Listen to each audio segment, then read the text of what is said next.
For those of you who were here yesterday and the day before, think about something else, because I have to repeat what I said yesterday and the day before.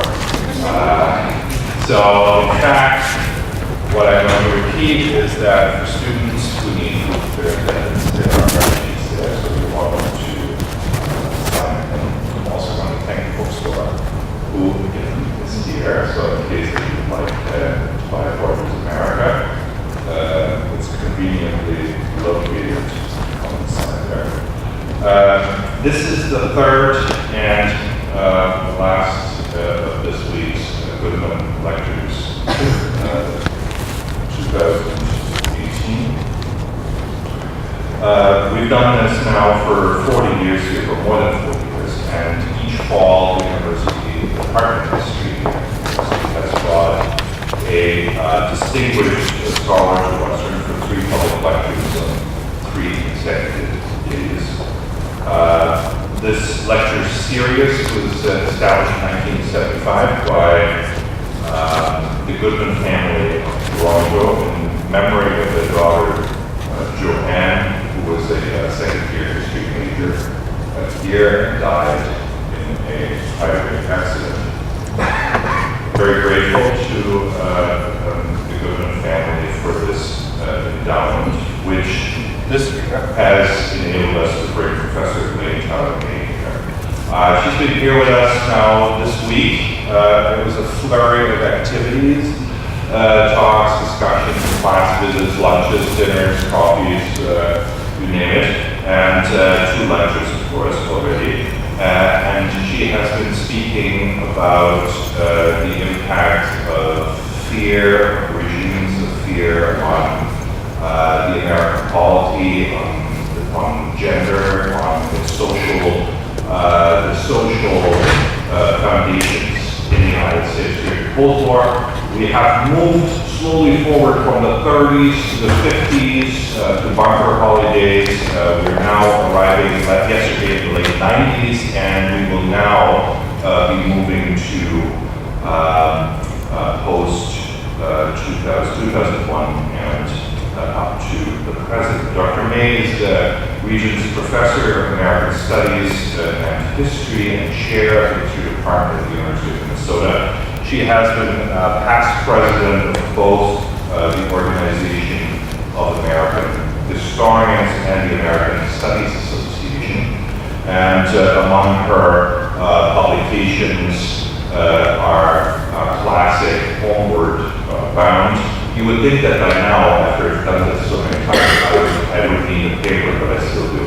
Because she's published so many things that I need to remind myself. It's Homeward Bound.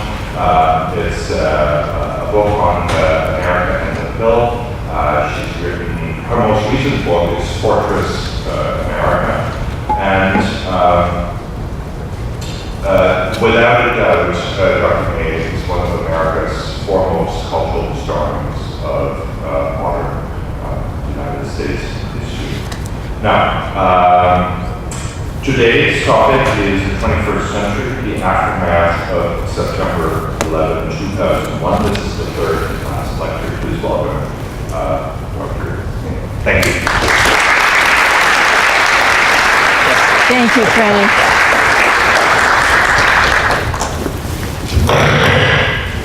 Thank you so much, Frank, for that generous introduction. I thought we would start with a reminder for those of you who remember seeing these iconic images at the time, and perhaps something that some of the younger members of the audience may or may not have actually seen, but I thought it would be good to remind ourselves a little bit of what actually happened on September 11th, 2001.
The world will never be the same again, observers proclaimed on September 11th, 2001, when hijacked airliners plowed into the World Trade Center, the Pentagon, and a Pennsylvania field.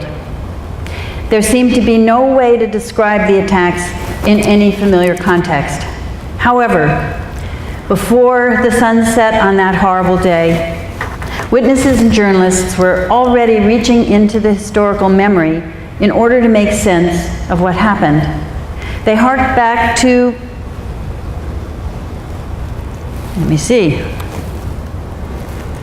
They harked back to Pearl Harbor, described the sites of death and destruction as ground zero, and characterized the situation as war.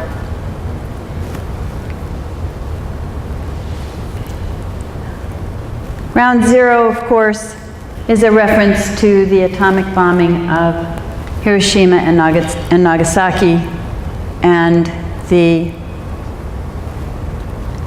devastation that those bombs wrought on the cities where they landed.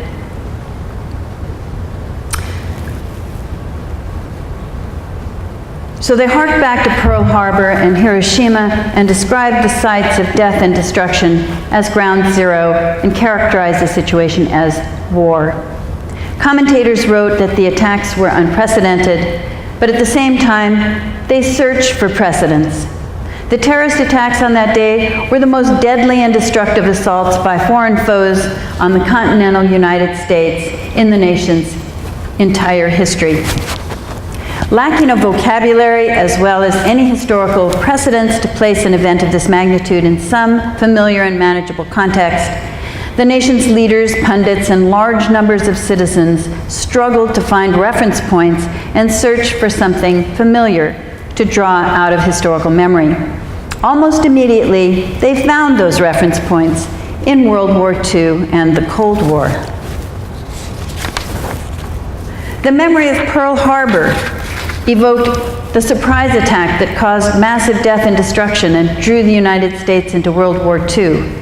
The reference to Ground Zero recalled apocalyptic nightmares of the atomic age, long dormant but now revived, complete with visions of civilians going about their daily business, snuffed out in an instant. Snippets from the press on September 12th suggest how quickly these frames of reference reappeared in the national vocabulary. The Baltimore Sun quoted Neil Hare, a lawyer for the U.S. Chamber of Commerce who worked near the White House. "I think we're at war. I'm running. This is probably ground zero, and I don't want to be anywhere near here."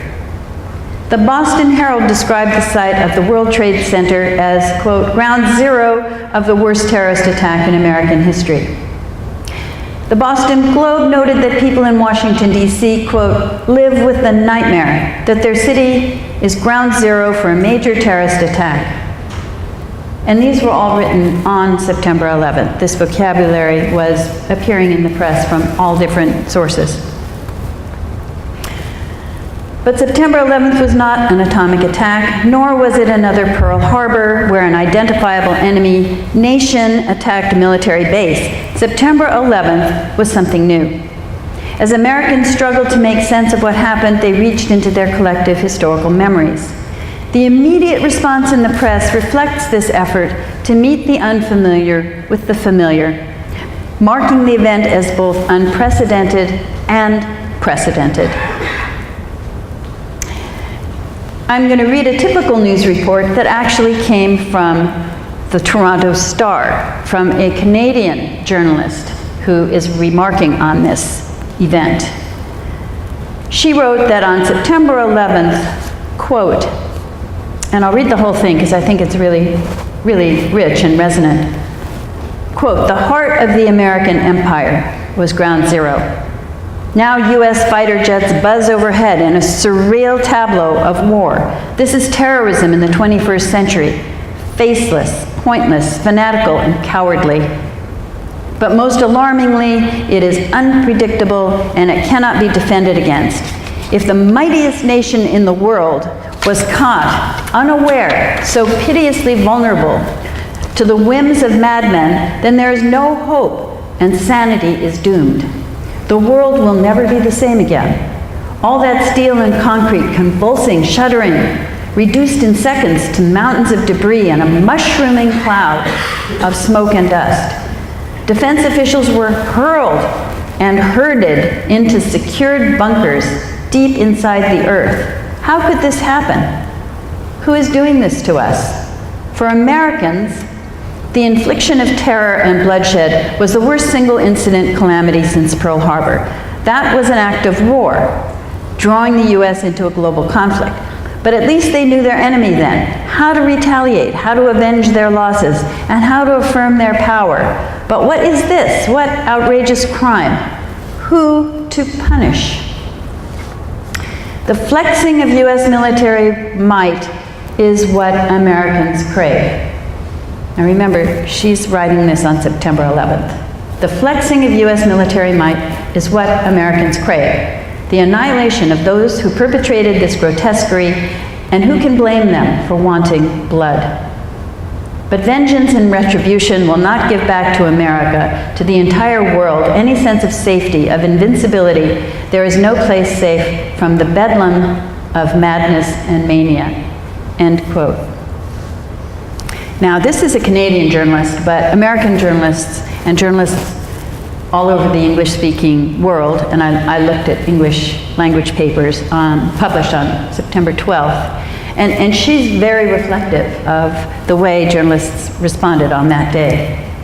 In this one account, a Canadian journalist notes that the attacks were without precedent, yet she draws on historical references: Ground Zero, the tableau of war, the mushrooming cloud of smoke and dust, and the memory of Pearl Harbor. She also asserts that Americans crave blood and revenge and the flexing of U.S. military might. But when this article went to press to appear on September 12th, there were no polls to substantiate these assertions. American leaders and the press, nevertheless, quickly adopted the same assumptions, and soon the people accepted them too. This response went far beyond symbols, language, and vocabulary. Plans drawn up in an earlier era as preparedness for a very different kind of attack immediately went into effect. Taking cues from Cold War atomic age emergency procedures, the president remained mostly airborne and flitted from one small city to another, drawing widespread criticism for his apparent flight in the face of danger. The defense establishment retreated to, quote, secured bunkers deep inside the earth, into fallout shelters constructed during the early years of the Cold War. And everyone talked about war, even though there was no identifiable enemy. As Americans struggled to come to terms with the shock and horror of the events of September 11th, the president declared war and quickly deployed troops. As in the case of all wars waged in the United States, by the United States since World War II, Congress did not declare this war. But few politicians or commentators questioned the president's unofficial declaration of war. 3 days after the attack, Congress overwhelmingly passed a resolution authorizing the president to use all necessary and appropriate force against terrorists and the nations that sponsor or protect them. So here was key: all necessary and appropriate force against the terrorists and the nations that sponsor or protect them. The nation had been attacked. Thousands of Americans were killed. War seemed the most appropriate definition of the situation. Declaring war provided a blueprint for action. But was war the only option? The attacks were unprecedented in many ways. Never before had terrorists used such methods, transforming commercial airlines into weapons of mass destruction, hijacking planes with the intention of suicide missions, living and working within the nation for years in order to conspire, plot, and plan the attacks. The ghastly scale of death and destruction, the vast network of participants, the carefully coordinated suicide missions, all added up to a deed so cunning and vile that it almost defied definition. Nevertheless, there were precedents. This was the worst, but not the first terrorist attack on the nation. There had been many terrorist attacks, most of them domestic. Domestic terrorist attacks include the bombing of the federal building in Oklahoma City, the murders of abortion providers and attacks on clinics, and the Unabomber's murder by mail.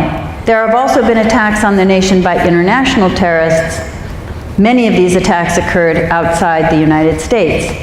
In June 1996, a truck bomb killed 19 U.S. airmen in Dhahran, Saudi Arabia. 2 years later, bombs exploded at 2 U.S. embassies in East Africa, killing 224 people in Nairobi, Kenya, and in Dar es Salaam, Tanzania.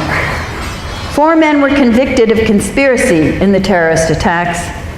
They were identified at the time as followers of Islamic militant Osama bin Laden, who was also indicted in connection with the embassy bombings. Bin Laden, originally from Saudi Arabia, was living in Afghanistan under the protection of the fundamentalist Taliban regime and remained a fugitive. He was known to be the leader of the Al-Qaeda terrorist network operating in several countries throughout the Middle East. On October 12, 2000, a small boat pulled up next to the destroyer USS Cole in Yemen's port of Aden. A bomb exploded and ripped a hole in the destroyer, killing 17 Americans and wounding 39 others. 2 suicide bombers carried out that attack. U.S. officials believe they too were associated with Osama bin Laden, but nobody declared war. International terrorist attacks also occurred on American soil, including the World Trade Center nearly a decade earlier. What distinguished this previous attack from the one on September 11, 2001 was its conventional method and the relatively minor damage it caused, relative only by comparison to September 11, 2001. On February 26, 1993, a bomb exploded in the parking garage underneath the World Trade Center. 5 people were killed and more than 1,000 were injured. The New York Times reported that the explosion, quote, destroyed a multi-storied parking lot under the Trade Center, knocking out power to the center and touched off fires that sent smoke billowing up through the 110-story Twin Towers and forced 50,000 people into a nightmarish evacuation that took all day and half the night. President Clinton tried to quell the fears of the nation in the face of what appeared to be an act of international terrorism. Quote, "Working together, we will find out who was involved and why this happened," the president declared. Quote, "Americans should know we'll do everything in our power to keep them safe in their streets, their offices, and their homes." End quote. But Clinton did not declare war on terrorism. Shortly thereafter, investigators discovered a plot to blow up the tunnels and bridges leading into New York. That plot was foiled, but had it succeeded, it would have wreaked unprecedented devastation. The responses to these earlier terrorist attacks were dramatically different than the response to September 11, 2001, and they had vastly different consequences for the nation and, in fact, for the world. The attacks were considered crimes, these earlier attacks, and the perpetrators were treated as criminals. The criminal investigative apparatus of the nation moved into high gear to track down and prosecute the offenders. Although in a few cases of international terrorism, the United States launched retaliatory military strikes on sites of suspected terrorist operations, there was no talk of war. In these earlier cases, the president promised swift and thorough action against the perpetrators, denounced the violent and ruthless acts, promised to provide security, and called for calm. For Americans who were not immediately affected, life went on as usual. After September 11th, of course, life did not go on as usual. The sight of hijacked airliners exploding into buildings, the sheer magnitude of the attack, the collapse of the mighty trade towers, the crumpled walls of the Pentagon, the thousands dead, all gave rise to shock and horror. Nevertheless, these were the same sorts of crimes as the earlier attacks, although vastly more efficient and successful. They too might have been handled, as the previous attacks had been, through the investigative process of the criminal justice system. But the immediate response was to declare war, not to launch a criminal investigation. So, declaring war had a number of immediate consequences. One is that it elevates the criminals to the level of a legitimate enemy and recognizing their authority as leaders. It provides an opportunity for those who oppose U.S. policies to join armies to fight against us, making them soldiers for a cause rather than accomplices to a crime. In the case of an act of criminal terrorism, this strategy is problematic. U.S. officials immediately identified Osama bin Laden as the mastermind behind the plot and declared war on his al-Qaeda network, as well as any government that tolerated terrorists within its borders. President Bush then declared in classic Cold War terms that those who were not with us in this war against terrorism were against us, both at home and abroad. Internationally, this declaration had important consequences, forcing nations to be either our allies or our enemies. Within the United States, a declaration of war allows the government to compromise and constrict the normal workings of democratic society in the name of national security. Most citizens willingly complied and rallied around their leaders. Trust in the federal government reached levels not seen since the early 1960s. Since 1958, the Gallup poll has asked Americans, how much of the time do you think you can trust the government in Washington to do what's right? The percentage of those who answered most of the time peaked in 1963 at 75%. It fell to 25% in 1979 and hit its lowest point in 1994 at about 18%. That percentage climbed after that, reaching above 40% in July 2000, and then leapt to 60% a month after the attacks of 9/11, the highest point in more than 30 years. Carol Doherty, a political analyst at the Pew Research Center for the People and the Press, said, "Not since the Cold War has the government had such an important mission. So this trust is not so much a reflection of what the government has done, but a hope for what government can accomplish." The September 11 attacks gave George W. Bush new stature as president of a nation in a way that the problematic election of 2000 did not. Taking office without a mandate, failing to win a majority of the popular vote, and without a clear victory in the Electoral College, Bush's presidency lacked legitimacy from the beginning.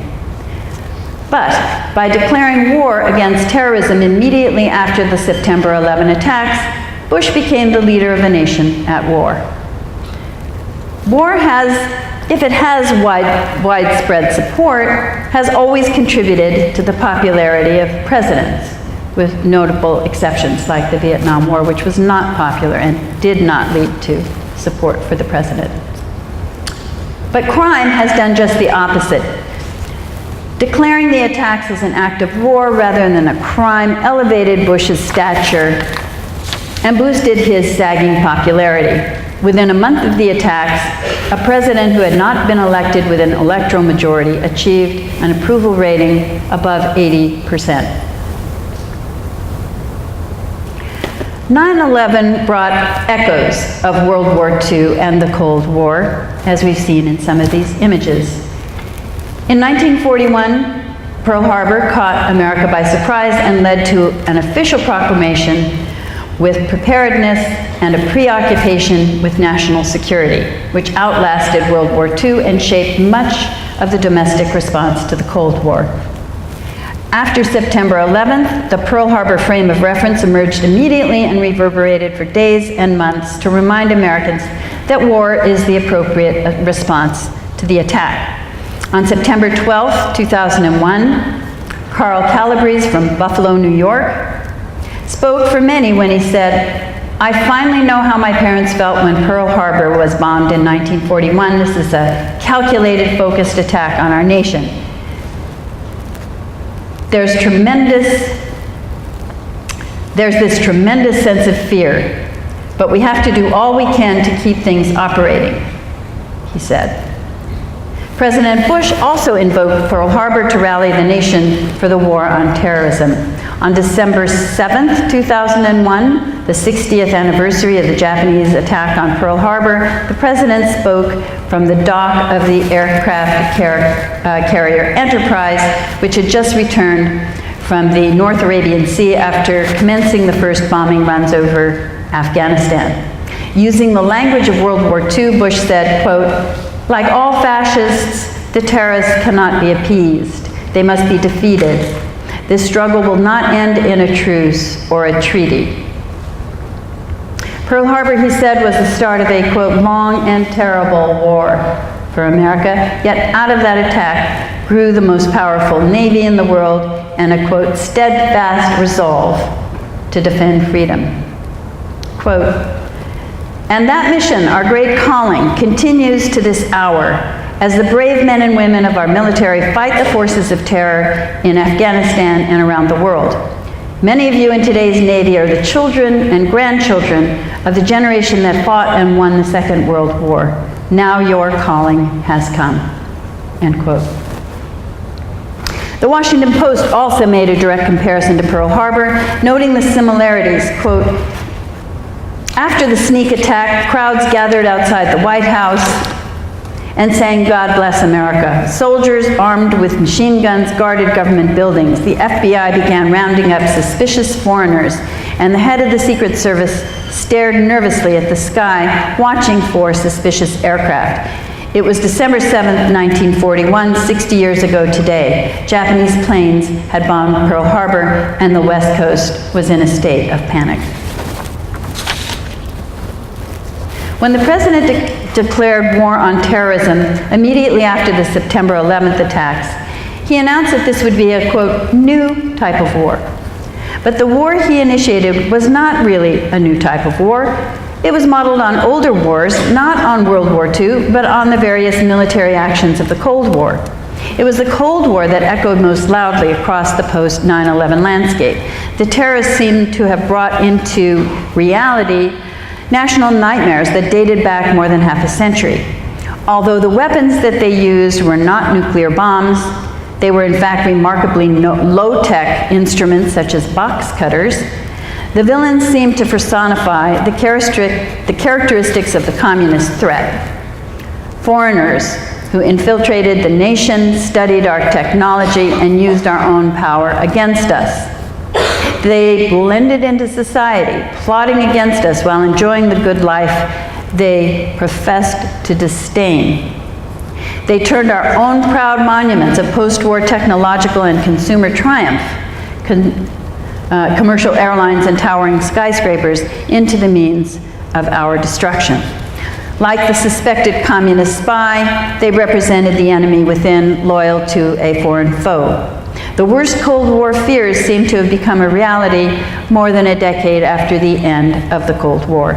The Bush administration responded in Cold War fashion, increasing the defense budget by $48 billion, a sum larger than the entire defense budget of any other nation, and developing new nuclear weapons, according to a secret Pentagon report. The president also insisted on funding for the Star Wars, quote, missile shield, which would be useless as a defense against terrorist attacks. In terms of the policies of the Cold War, the war on terrorism holds the same, well, in some ways a different irony. The war on terrorism is ironic because it was, in fact, Cold War priorities that prompted the United States to oppose the Soviet invasion of Afghanistan when Jimmy Carter was president in the 1970s. At that time, the United States supported the Taliban against the Soviets, and Osama bin Laden was our ally. That relationship persisted for decades. As recently as the spring of 2001, the United States gave millions of dollars to the Taliban to help in the war on drugs, to support a poppy eradication program in Afghanistan. The political satire magazine The Onion dared to raise the issue. Quote, former President George Bush, that would be the first George Bush, former President George Bush issued an apology to his son Monday for advocating the CIA's mid-1980s funding of Osama bin Laden, who at the time was resisting the Soviet invasion of Afghanistan. And then the quote inside this humor article. I'm sorry, son, Bush told President George W. Bush. We thought it was a good idea at the time because he was part of a group fighting communism in Central Asia. We called them freedom fighters back then. I know it sounds weird, it kind of had to be there. In its domestic ramifications, the waging of the war against terrorism resembled the waging of the Cold War more than it did World War II. Although Pearl Harbor served as a frame of reference, there were few domestic responses to September 11th comparable to World War II, when the nation went to war against an identifiable enemy. Perhaps the only similarity to World War II home front practices is the treatment of people of Arab descent. Vigilante activity resulted in a burst of violence as Muslims became the targets of hostility, threats, racial slurs, assaults, and even murder. President Bush called for tolerance toward Muslims and noted, quote, we welcome legal immigrants, but we don't welcome people who come here to hurt Americans. Yet post-9/11 anti-terror strategies targeted people of Middle Eastern descent. Government policies, although not as draconian as the internment of people of Japanese descent during World War II, resulted in the roundup of people of Arab descent for questioning and incarceration without charging them with any crime. After September 11th, the Justice Department detained more than 900 people in connection with the attacks. On November 9th, 2001, the State Department announced it would subject to special scrutiny male visa applicants against 16 to 45-year-olds from 26 nations in the Middle East, the Southeast Asia, and South Asia and Africa. Students were particularly at risk of investigation.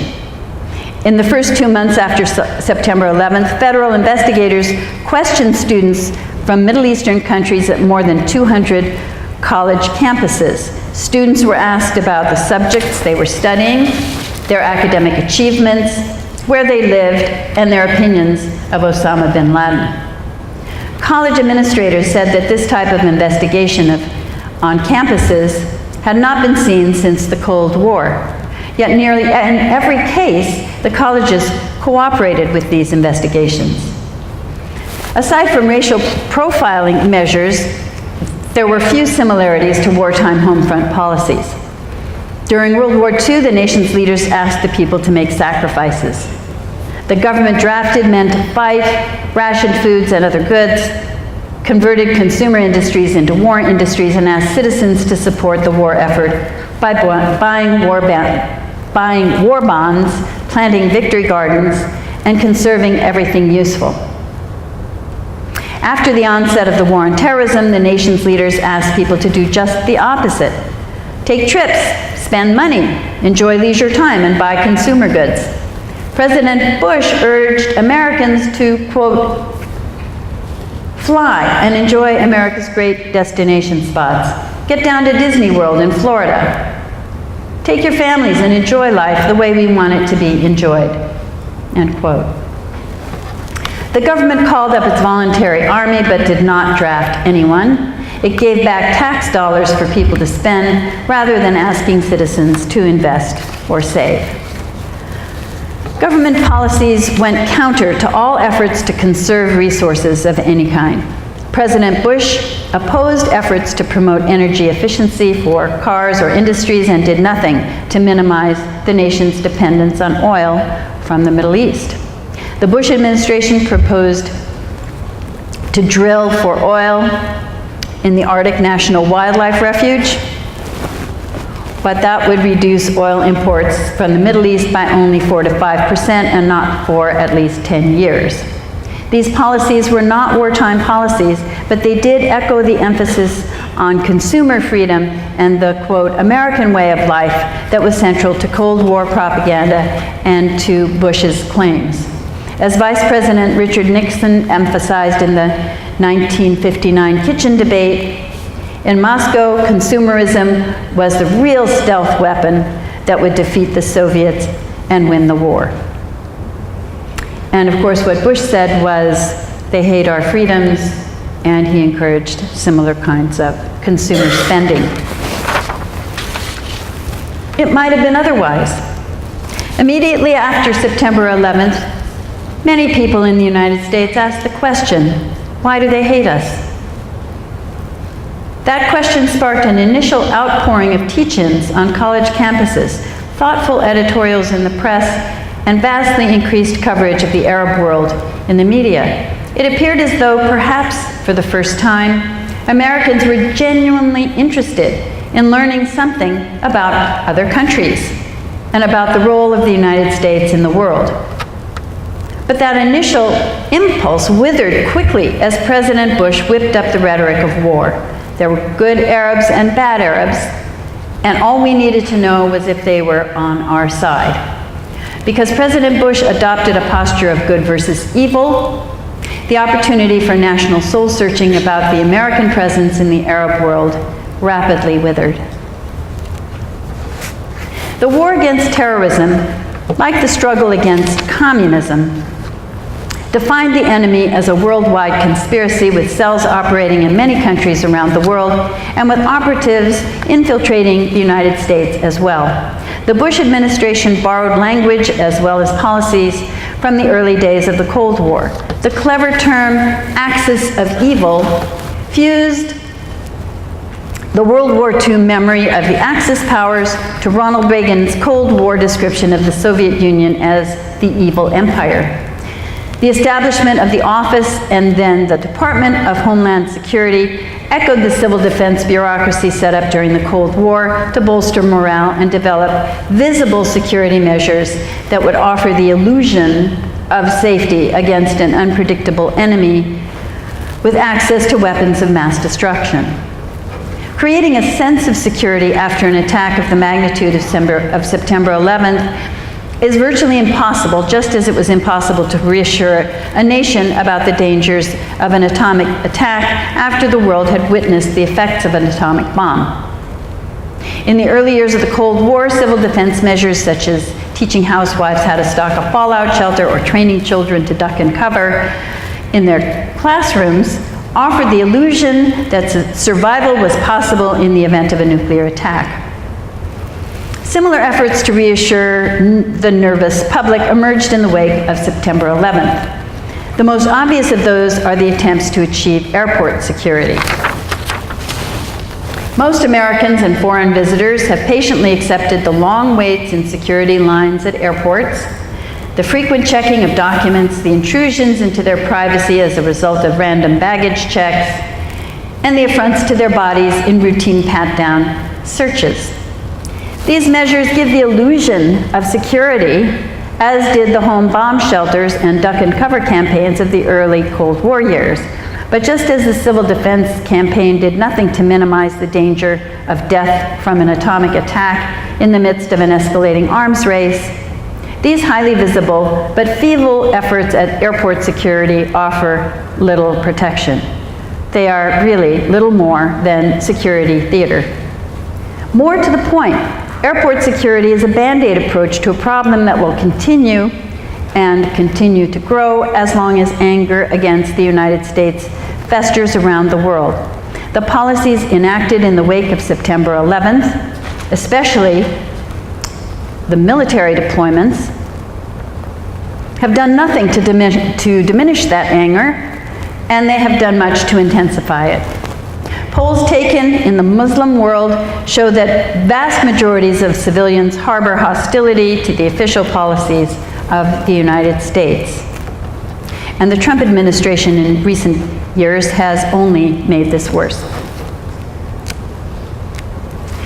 But if we go back and look at home, after 9/11, Americans continued to rally around the flag, quite literally. Patriotic symbols proliferated instantly after the attack and became ubiquitous around the country and sparked a new market for patriotic consumer goods. Flags appeared on houses and in public spaces, on lapels, bags, bumper stickers, and billboards. Foreign journalists noted this patriotic spending frenzy. On September 29th, 2001, the London Guardian, that would be the one in England, the London Guardian described the scene at the Mall of America in Bloomington, Minnesota, near where I live. Quote, "You are never far from a flag in the Mall of America. All 4 miles of walkways are bedecked with red, white, and blue banners, hammering home the warlike mantra, 'United we stand.' The country's biggest indoor shopping center on the outskirts of Minneapolis reflects the patriotic fervor now in evidence across the stunned United States. Patriotism seems to go hand in hand with shopping. A choice of how to spend money is one of the great freedoms cited by many in the Mall of America, in the mall as American characteristics. I'm proud of our freedoms, quote inside the quote, I'm proud of our freedoms, perhaps we've even got too many. That's why all this has been allowed to happen, says Elizabeth Smith, age 69, from Seattle. But when citizens can buy patriotism, the essence of citizenship withers. Flags flew across the country at the same time that lawmakers debated and enacted legislation that included some of the most serious threats to civil liberties since the draconian measures of the McCarthy era. Less than 2 months after September 11th, Congress passed the USA Patriot Act, authorizing new powers for law enforcement agencies. The bill granted federal agents access to emails and voicemails of suspected terrorists and allowed for the prosecution of hundreds of people who were detained after 9/11 for immigration violations. The law expanded the authority of the federal government to conduct electronic surveillance and wiretaps, screen computers, and access private records. It permitted the detention of immigrants suspected of supporting terrorism for as long as a week without charging them with a crime or immigration violations. American Civil Liberties Union lawyers expressed concern that the law will harm civil liberties and give the federal government unchecked powers. But there was little public outcry. By strategically naming the bill the Patriot Act, political leaders benefited from the consumption of patriotism by symbolically wrapping themselves in the flag. In addition to national legislation, across the country, state legislatures debated measures that would require citizens to express their patriotism, reminiscent of the loyalty oaths of the early Cold War years. In Minnesota, for example, legislators passed by a huge margin a bill that required school children to recite the Pledge of Allegiance. Students and teachers had the option to refuse to do this, but they then would be singled out as dissenters. An editorial in a Minneapolis paper asked, quote, should government mandate demonstrations of patriotism? Or is love of country something that occurs when government serves the people well and protects the freedom to disagree? Well, in spite of these questions in the city paper, with this bill, and Minnesota passed the bill, Minnesota became the 26th state to require the Pledge of Allegiance in schools. One of the most disturbing political casualties of 9/11 was the stifling of public debate and the emergence of a new political consensus. According to political scientist Lawrence Jacobs, quote, there's a real conformitarian spirit in America right now. It's flipped gradually into an expectation that you won't raise the critical issues, that you'll fall into line. It's the new 1950s. As in the Cold War, Democrats and Republicans closed ranks, and few, if any, dared to question the president or the administration. Republicans were quick to brand anyone who criticized the administration as, quote, giving aid and comfort to our enemies. When Senator Tom Dashley opposed drilling in the Arctic National Wildlife Refuge, the Family Research Council compared Dashley to Saddam Hussein, and when he raised questions about the military campaign, Senator Trent Lott scolded him, saying, quote, how dare Senator Dashley criticize President Bush while we are fighting our war on terrorism. Along with politicians, journalists, academics, and even entertainers face censure for criticizing the nation's leaders. Tom Gutting of the Texas City Sun and Dan Guthrie of the Grants Pass Daily Courier in Oregon were fired for suggesting that President Bush should have returned immediately to the White House after the September 11th attacks, rather than dart furtively around the country.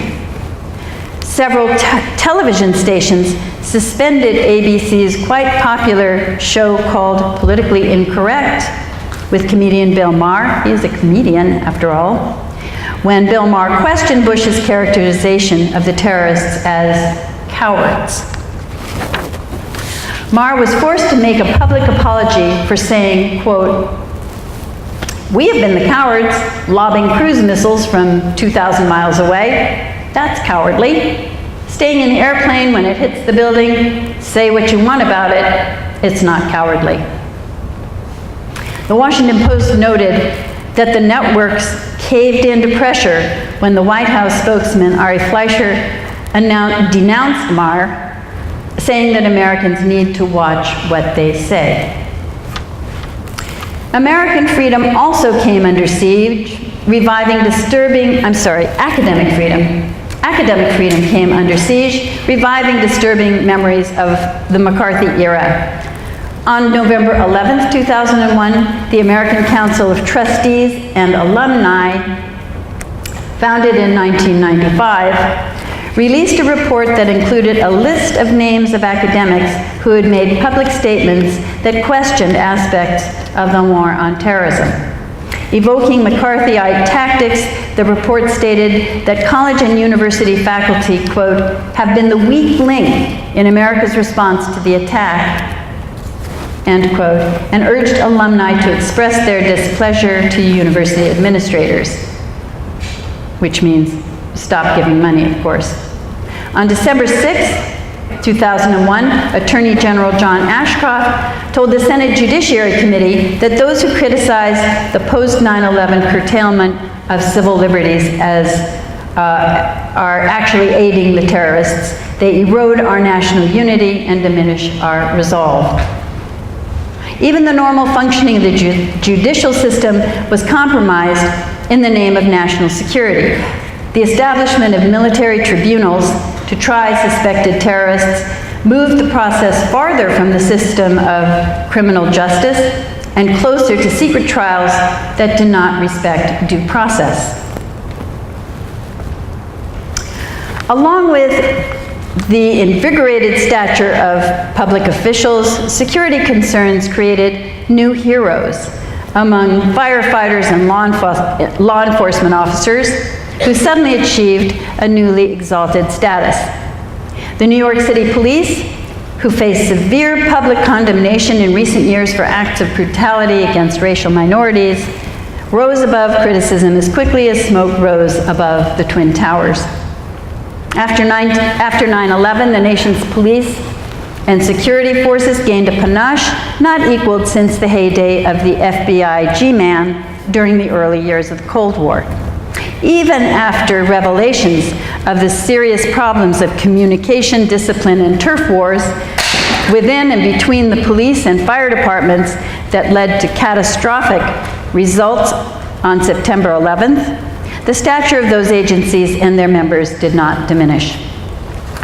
Men in uniform, and they were almost all men, gained public reverence while women faded into the background, although many of the law enforcement officers were women, along with powerful women leaders.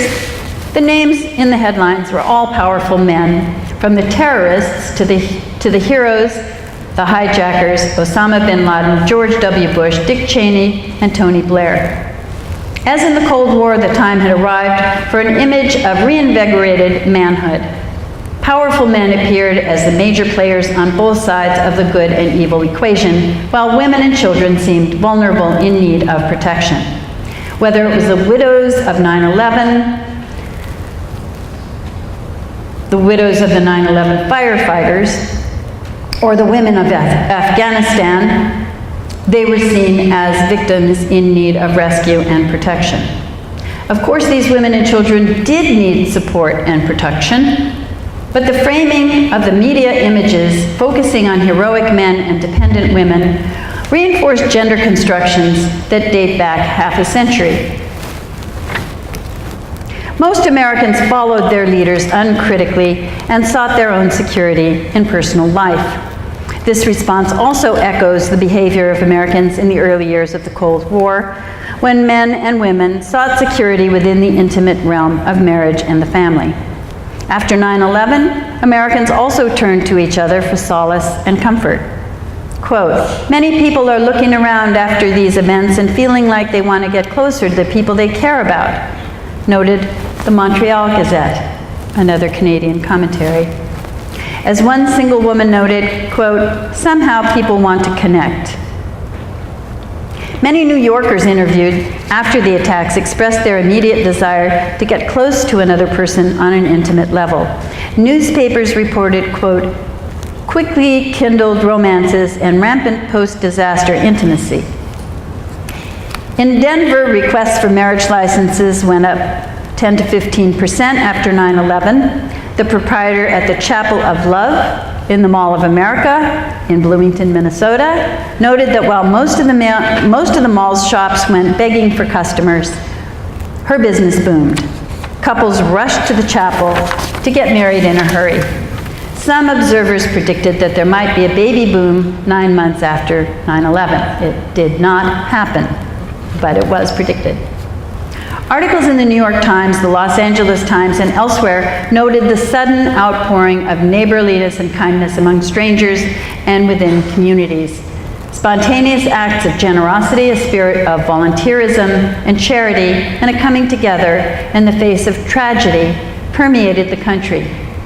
People reached out to their family members across the country and the world, contacted friends and kinfolk, offered assistance to the people they hardly knew, donated generously to charities to help the families of victims. Political scientist Robert Putnam, author of Bowling Alone, in which he documented a drastic decline in community and civic life in recent decades, conducted a survey after 9/11. He concluded that in response to the tragedy, quote, "almost instantly we rediscovered our friends, our neighbors, our public institutions, and our shared faith."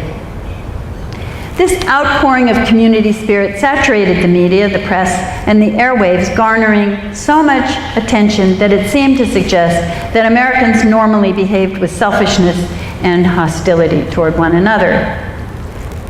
This phenomenon prompted the Onion, again, the humor magazine, to quip, quote, "hugging up 76,000%. Rest of country temporarily feels deep affection for New York." And it also, the Onion also published mock interviews with New Yorkers who couldn't wait for life to return to normal so they could be mean and selfish again. Despite the media fanfare, the quest for security was not all loving and sharing. In the first 6 months after September 11th, the FBI conducted 455,000 more background checks for gun purchases than during the same period the previous year. The FBI also handled 130,000 more applications to carry concealed weapons. Gun ownership also spread to new groups. For the first time, the Second Amendment Sisters, a national women's pro-gun group, formed a chapter on a college campus. About 50 women at Mount Holyoke joined the new chapter. One new member boasted, "One of my guy friends said, 'You're a chick with a gun, I'm scared.'" Women's gun ownership also proliferated, and gun organizations such as Mother's Arms and Armed Females of America. Drawing a rather illogical connection to September 11th, the website for Armed Females of America asserted, quote, "Those who push for gun control are of the same mindset as Palestinian suicide bombers and the Taliban who kidnap women for rape and sex slave trade.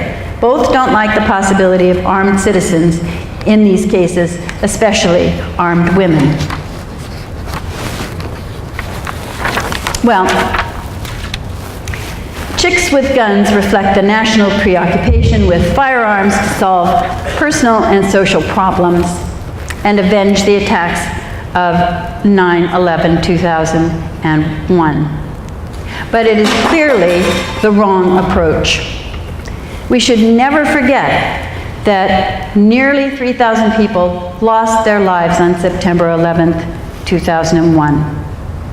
But that number pales in comparison to the 17,000 people who die every year in the United States, on average, as a result of gun violence.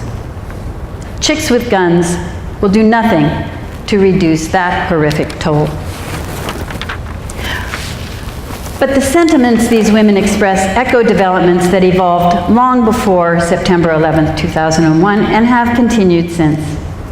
Looking back over the half-century before 9/11 and the nearly 2 decades since, we see a steady preoccupation with personal and national security that outlived the Cold War, as well as the immediate aftermath of 9/11.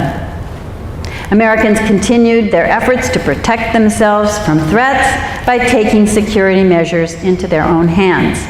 They buy guns, fortify their homes, and harbor suspicions of outsiders and immigrants. The events of 9/11 now appear as little more than a blip on the screen of this accelerating drumbeat. In the long run, the events of September 11th, 2001 may fade into the historical background.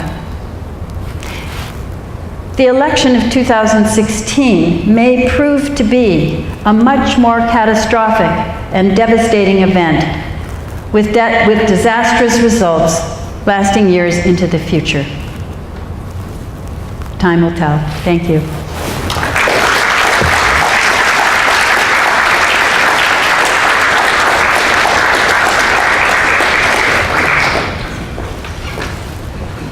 If you have time, I think we have time for some discussion, comments, questions, additions, subtractions.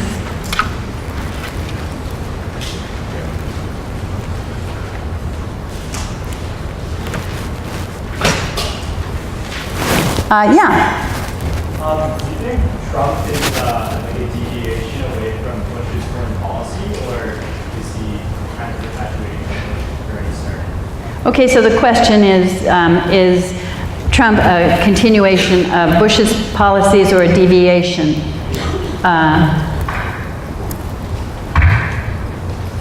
Both. Both. I think Trump is a deviation from almost everything, frankly. There was another hand up over here? Yeah.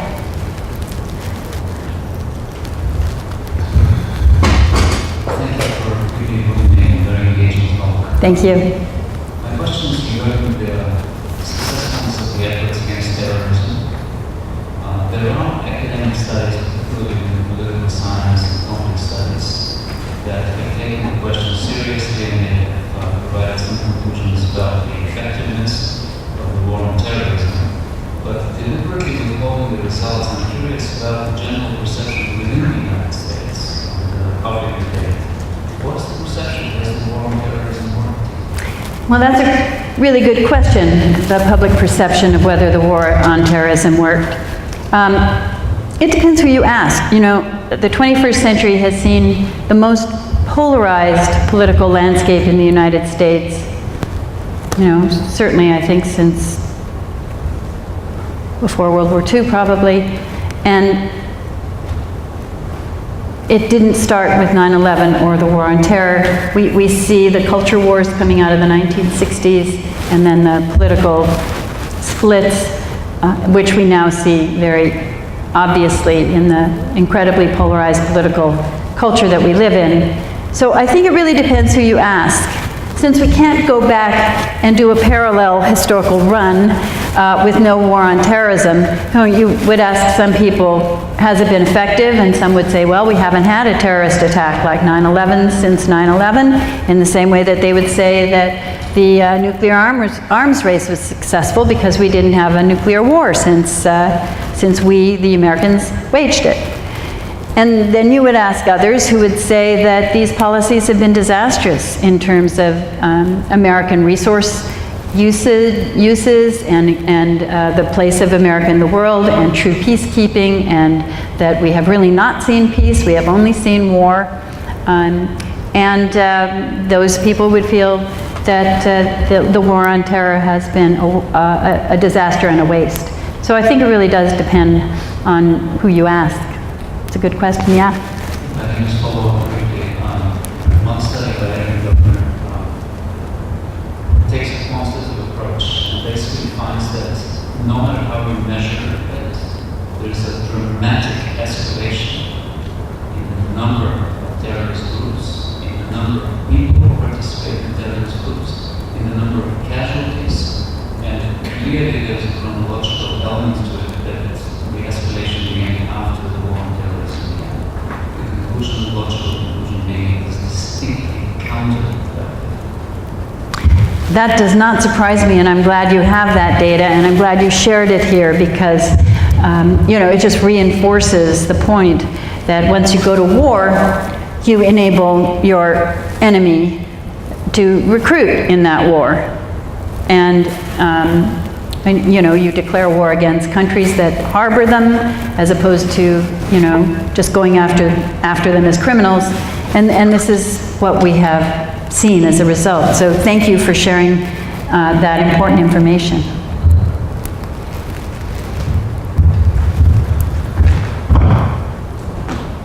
How significant do you think it is that Trump has basically discouraged, gutted, eliminated some of the best foreign policy advice? So the question was, how significant do I think it is that Trump has essentially done away with all the best foreign policy advice?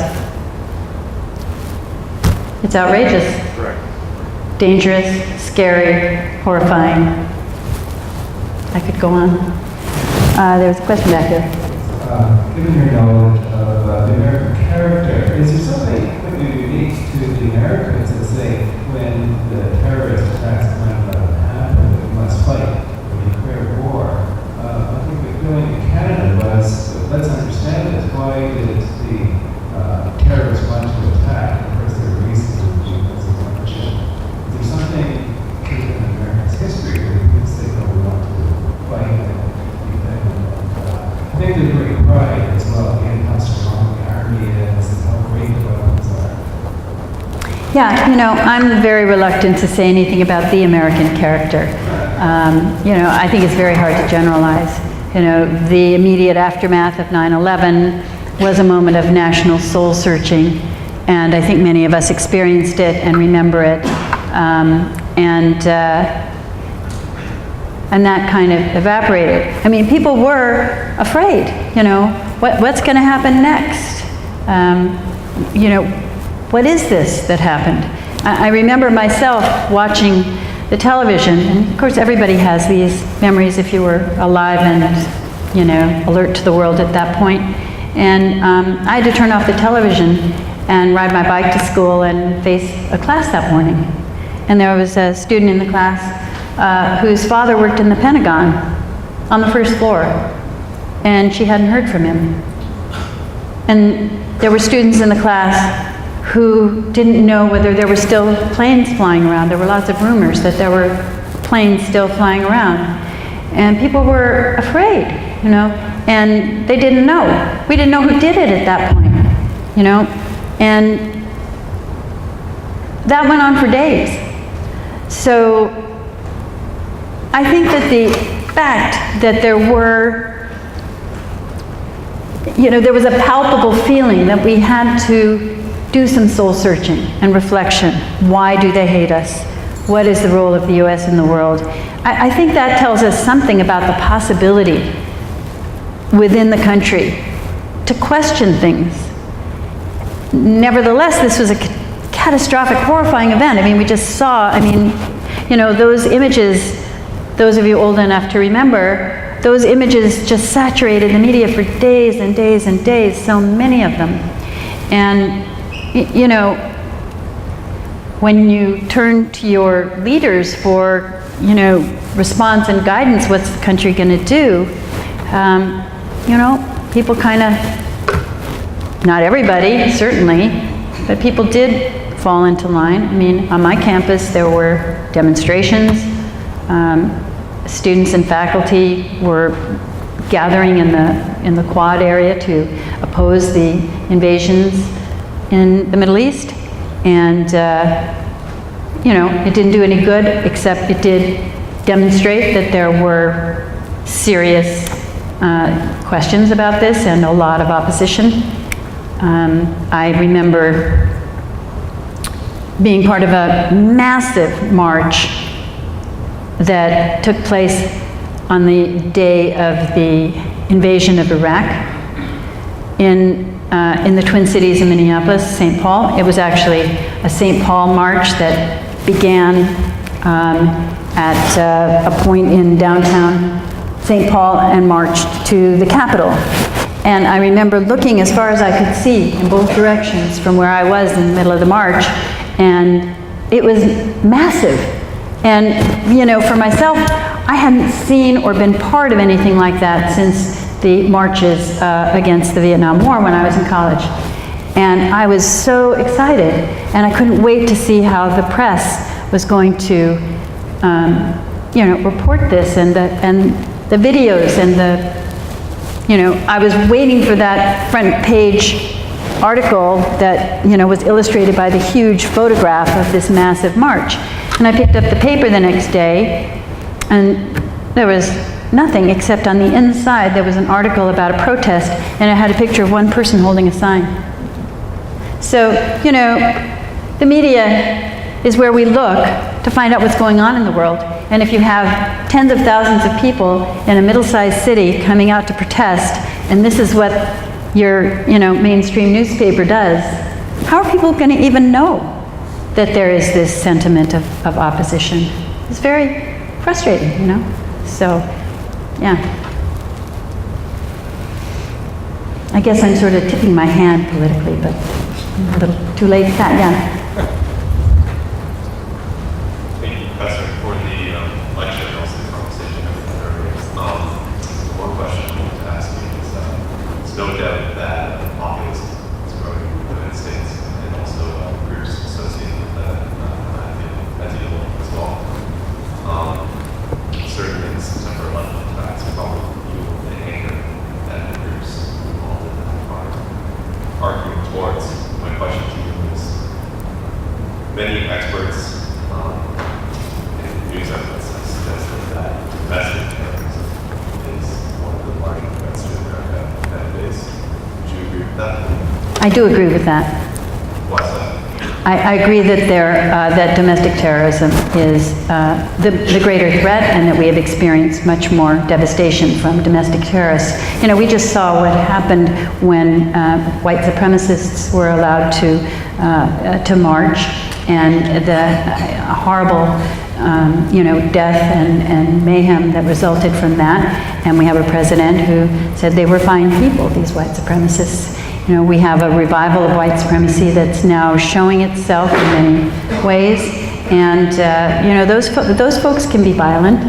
And we've had lots of white supremacy terrorist acts. We've had, as I mentioned earlier, organized terrorism by anti-abortion forces who have killed physicians and others who worked in clinics. And we have had a long history of lynchings, and now we have, as I mentioned yesterday, we now have legal vigilantism in the United States in a large number of states.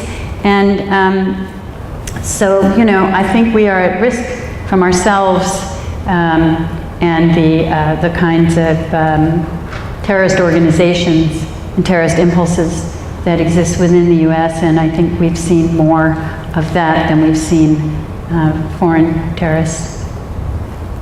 So, kind of thoughts and prayers to consider, but do you feel like any real action is being done to solve this issue? Do I feel that, what? Do you feel like any legislative action is being done to solve this issue? No, I don't think there are any legislative solutions out there right now. The closest we've ever come is the revival of gun control legislation that seems to pop up after every major atrocity where, you know, children are killed. But that doesn't last. So, no, I don't see it. Okay. Thank you, Professor, for coming to lecture us. But I just wanted to ask, what do you believe is the best method for international powers to combat terrorism? The best means for international powers to combat terrorism. Be nice. I don't know. I'm a naive optimist.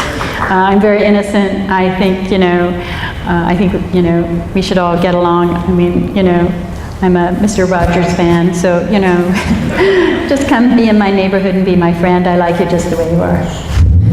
But I do think that there is a certain way for countries to, I mean, not going to obviously avoid fighting each other. Do you think that there is some way that we can protect ourselves against terrorism?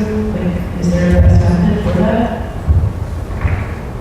Well, I don't really have expertise on that, and I'm sure there are people in this room who have a lot more to say about this than I do. But I do think that aggressive and creative diplomatic efforts around the world to ease tensions, to diminish hostilities, to find common ground, can offer real hope. But, you know, I don't know how that's going to happen. Maybe some of you know how that's going to happen. I'd like to hear from you from the Canadian side of the border, what you think.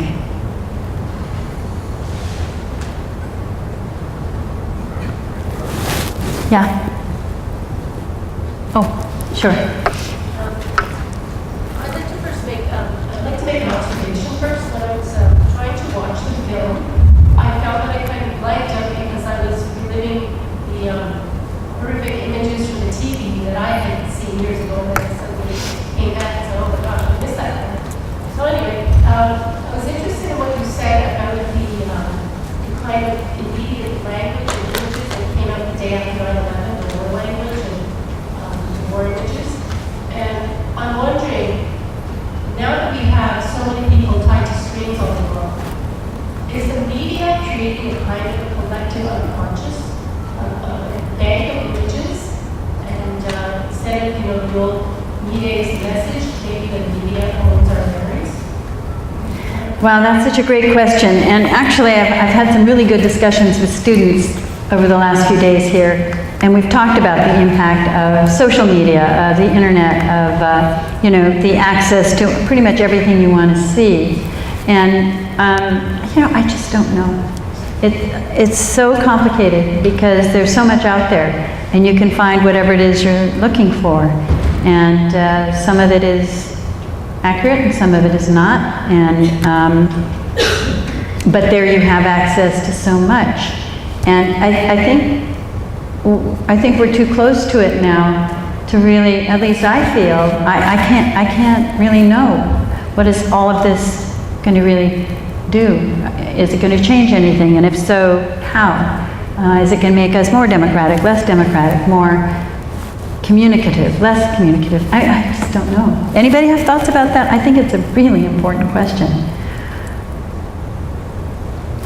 Have you received your direct message from the President today on your cell phone, and how do you feel about that? Have I received my direct message from the President on my cell phone?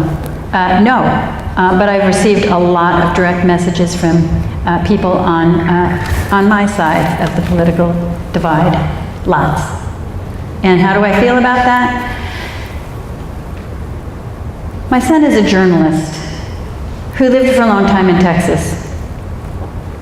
And he always complains that we, his parents, never listen enough to the other side.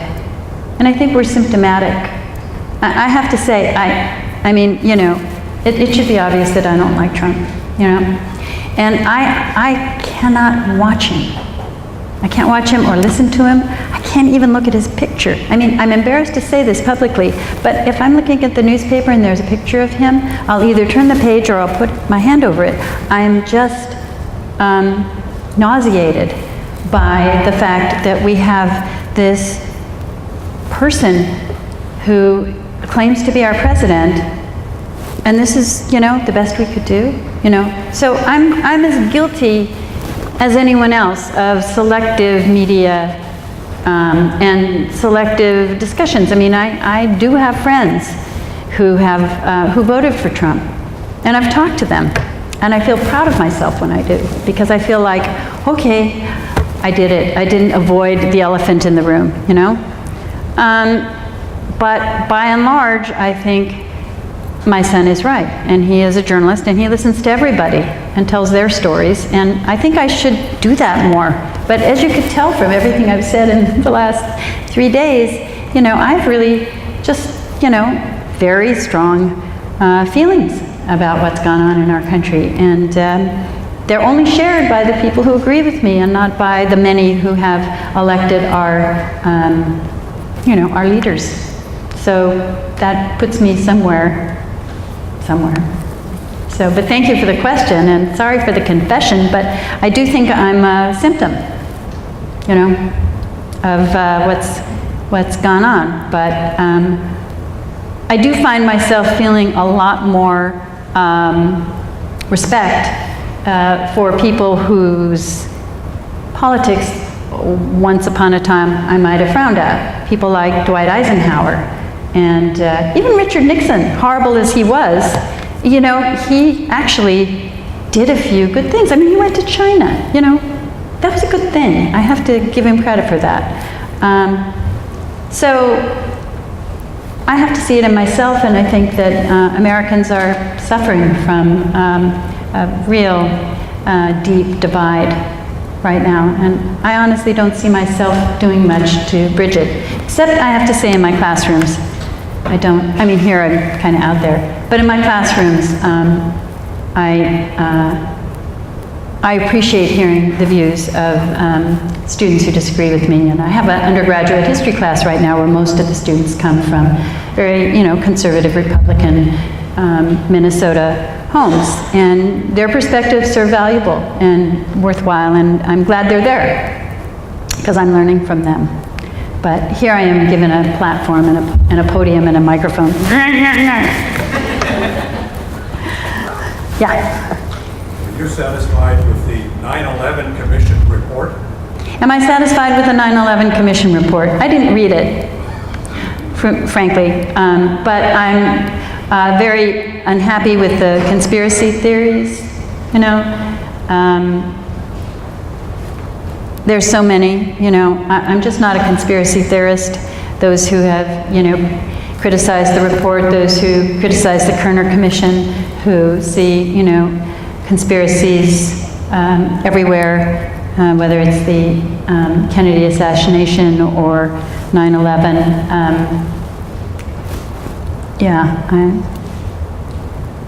I mean, in that sense, I'm kind of accepting of the evidence that we have and not accepting of the evidence that we don't have. That probably makes me a historian.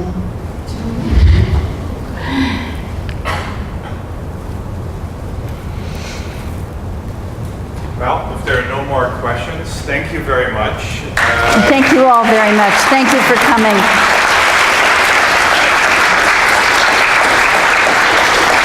So, thank you. Thank you.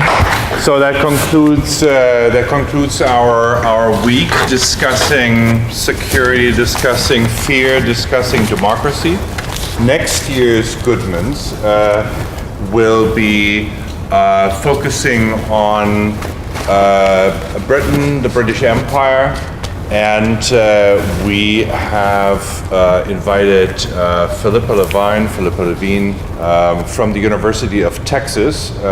She's a world-leading expert on British Empire, gender and imperialism, and most recently, eugenics and colonialism.